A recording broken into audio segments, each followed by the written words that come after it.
मोबाईलमध्ये शून्य नेटवर्क आहे, पण निसर्गासोबतचं कनेक्शन एकदम 100% जोडलं गेलंय. रोजच्या त्या धावपळीतून आणि स्क्रीनच्या दुनियेतून दूर आज आम्ही आलोय आमच्या हक्काच्या बागेत, जिथे रेंज नाही पण सुख मात्र भरपूर आहे.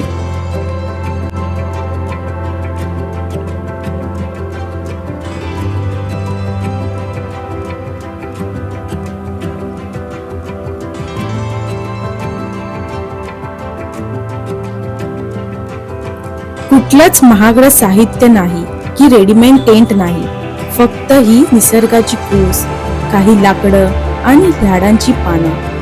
आजही मुलं सिमेंटच्या भिंती विसरून या मातीच्या आणि पानांच्या घरात स्वतःचं जग शोधतायत.